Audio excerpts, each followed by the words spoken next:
ರವಿಕುಮಾರ್ ಹೇಳಿದ್ರು 25,000 ಇತ್ತು, ಟ್ರಾನ್ಸ್ಫಾರ್ಮರ್ ಹಾಕೋಬೇಕು ಅಂತ ಹೇಳಿ ರೈತರು ಇವತ್ತು 2.5 ರಿಂದ 3 ಲಕ್ಷ ರೂಪಾಯಿ ಕಟ್ಟಬೇಕು. ರೈತ ತನ್ನ ಹೊಲಕ್ಕೆ ವಿದ್ಯುತ್ ತೆಗೆದುಕೊಳ್ಬೇಕು ಅಂತ ಹೇಳಿದ್ರೆ ಹಾಲಿನ ಬೆಲೆ 9 ರೂಪಾಯಿ ಜಾಸ್ತಿ ಆಗಿದೆ ಇಲ್ಲಿವರೆಗೂ ಪರ್ ಲೀಟರ್ಗೆ.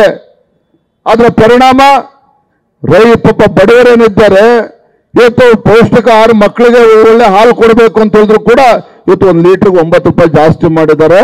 ಅದರ ಲಾಭ ಇವತ್ತು ಸಂಪೂರ್ಣವಾಗಿ ರೈತರಿಗೂ ಕೂಡ ಸಿಗ್ತಾ ಇಲ್ಲ.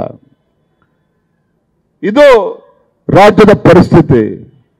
ಇವತ್ತಿನ ಗುಲ್ಬರ್ಗ ಬಗ್ಗೆ ನಾನು ಬೇರೆ ಏನು ವಿಚಾರ ಮಾತನಾಡೋದಿಲ್ಲ. ಎಲ್ಲರೂ ಕೂಡ ಮಾತನಾಡಿದ್ದಾರೆ. ಸ್ಯಾಂಡ್ ಮಾಫಿಯಾ ಯಾವ ರೀತಿ ನಡೀತಾ ಇದೆ, ಯಾವ ರೀತಿ ಸಾವಿರಾರು ಕೋಟಿ ಲೂಟಿ ಆಗ್ತದೆ ಎಲ್ಲವೂ ಕೂಡ ಹೇಳಿದ್ದಾರೆ. ಆದ್ರೆ ಇಲ್ಲಿರ್ತಕ್ಕಂಥ ಪರಿಸ್ಥಿತಿ ಏನು ಅಂತ ಹೇಳಿದ್ರೆ, ಶ್ರೀರಾಮುಲಣ್ಣ ನೀವು ಯಾರು ಕೂಡ ನೆನ್ಪು ಮಾಡ್ಕೊಳ್ಳಿಲ್ಲ. ಇಲ್ಲಿ ಆತ್ಮಹತ್ಯೆ ಮಾಡಿಕೊಳ್ಳಿ, ಇಲ್ಲಿರ್ತಕ್ಕಂಥ ರಾಜಕೀಯ ಪುಡಾರಿಗಳ ದಬ್ಬಾಳಿಕೆಯಿಂದ ಆತ್ಮಹತ್ಯೆ ಮಾಡಿಕೊಂಡ್ರೆ, ಯಾರಿಗಾರ ಅನ್ಯಾಯ ಆಗಿ ಅಧಿಕಾರಿಗಳು ಆತ್ಮಹತ್ಯೆ ಮಾಡಿಕೊಂಡ್ರೆ, ಇನ್ಯಾರು ಆತ್ಮಹತ್ಯೆ ಮಾಡ್ಕೊಂಡ್ರೆ ರೇಟೇ ಫಿಕ್ಸ್ ಮಾಡಿಬಿಟ್ಟಿದೆ 10 ಲಕ್ಷ ರೂಪಾಯಿ. 10 ಲಕ್ಷ ರೂಪಾಯಿ ಅಂದ್ರೆ ಒಂದು ಜೀವದ ಬೆಲೆ 10 ಲಕ್ಷ ರೂಪಾಯಿಗೆ ಇಳಿಸಿದ್ದಾರೆ ಇಲ್ಲಿರ್ತಕ್ಕಂಥ ಮೂರ್ಖ ರಾಜಕಾರಣಿಗಳು. ಮೂರ್ಖ ರಾಜಕಾರಣಿಗಳು ಏನಿದ್ದಾರೆ ಒಂದು ಜೀವಕ್ಕೆ 10 ಲಕ್ಷ ರೂಪಾಯಿ ಬೆಲೆ ಕಟ್ತಕ್ಕಂಥ ಕೆಲಸ ಮಾಡಿದ್ದಾರೆ. ಇಂಥ ನಿಚ್ಚ ರಾಜಕಾರಣಿಗಳು, ಇಂಥ ನೀಚಗೆಟ್ಟಂತ ರಾಜಕಾರಣಿಗಳು ಈ ಭಾಗದಲ್ಲಿ ರಾಜಕಾರಣ ಮಾಡಬೇಕಂದ ಕ್ಷಣ ತಾವು ಯೋಚನೆ ಮಾಡಬೇಕು. ಸಚಿನ್ ಪಾಂಚಾಲ್ ಪರಿಸ್ಥಿತಿ ಏನಾಯ್ತು ಅಂದ್ರೆ, ಎಲ್ಲೋ ಒಂದ್ ಕಡೆ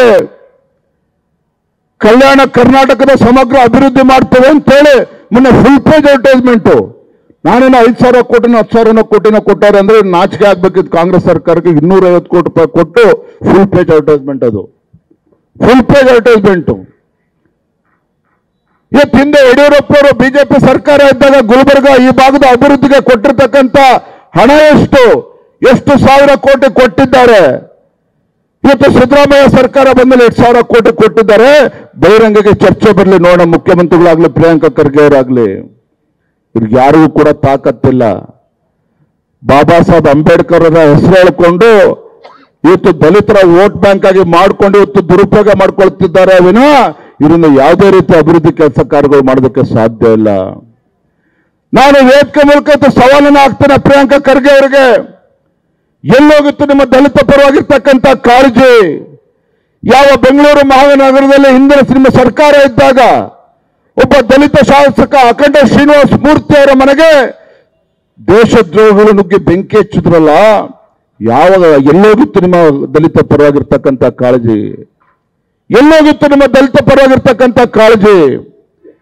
ಇಲ್ಲಿರ್ತಕ್ಕಂಥ ಒಬ್ಬ ದಲಿತ ಅಧಿಕಾರಿಗಳು ಆತ್ಮಹತ್ಯೆ ಮಾಡ್ಕೊಂಡ್ರಲ್ಲ, ಎಲ್ಲೋಗಿತ್ತು ನಿಮ್ಮ ದಲಿತ ಪರವಾಗಿರ್ತಕ್ಕಂಥ ಕಾಳಜಿ?